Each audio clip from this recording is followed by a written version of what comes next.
ముస్సోరిలో అనుమానాస్పద స్థితిలో మృతి చెందిన టెకి రాధా గాయత్రి తల్లిదండ్రులు సుధాకర్, సత్యవతి ఇవాళ హోంమంత్రి వంగలపూడి అనితను కలిశారు. తమ కుమార్తె మరణం, అల్లుడు శ్రీచరణ్ ప్రవర్తనపై ఉన్న అనుమానాలకు ఆమెను వివరించి ప్రభుత్వ సహాయాన్ని కోరారు. దీనిపై హోంమంత్రి అనిత స్పందించారు. రాధా గాయత్రి మరణంపై సీఎం చంద్రబాబు ప్రత్యేక దృష్టి సారించారని, ఉత్తరాఖండ్ డీజీపీతో మాట్లాడారని, ఏపీ డీజీపీని ఆదేశించారని తెలిపారు. ఇప్పటికే విశాఖ ఇన్ఛార్జి జాయింట్ సిపి అక్కడి పోలీసులతో మాట్లాడి వివరాలు సేకరించారని, బాధిత కుటుంబానికి ప్రభుత్వం నుండి పూర్తి సహకారం అందించి నిందితుడికి కఠిన శిక్ష పడేలా చూస్తామని భరోసా ఇచ్చారు.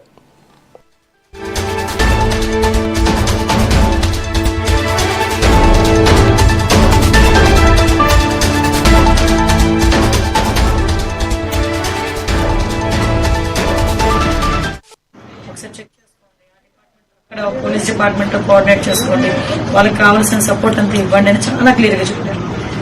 ఎస్పెషల్ అదే మీకు ఒకసారి కన్వే చేద్దాము. మళ్ళీ మీరు నా దగ్గరికి రావడం కానీ ఇక్కడికి సిపి ఆఫీస్ అంటే ఇది అఫీషియల్ కాబట్టి నేను ఒకటి పల్లాశ్రీ గారితో నేను మాట్లాడాను.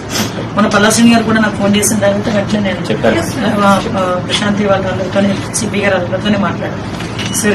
పిల్లల్ని ఎలాగ తెచ్చుకోలేనండి, కానీ అలాంటి పిల్లలకు న్యాయం ఎగ్జాక్ట్లీ అమ్మా. నేను మీకు మాటకి నేను ఎంత కష్టపడినా రాదండి. 27 సంవత్సరాలు పెంచాను, 14 సంవత్సరాలు పిల్లలు చూసుకున్నామండి. 14 సంవత్సరాల నుంచి మమ్మల్ని పిల్లల్లా చూసుకుంటేదండి. వాళ్ళ నాన్నగారు ఎవరిని చేసి రిటైర్ అయ్యారు. కంపల్సరీ నిజంగా చాలా అన్యాయం జరిగింది. అసలు అంటే బయట వాళ్ళుగా మేమే చాలా సఫర్ అయ్యాము. నాకు విషయం తెలిసిన తర్వాత చాలా సఫర్ అయ్యాను. ఒకసారి చెక్ చేసుకోండి ఆ డిపార్ట్మెంట్, అక్కడ పోలీస్ డిపార్ట్మెంట్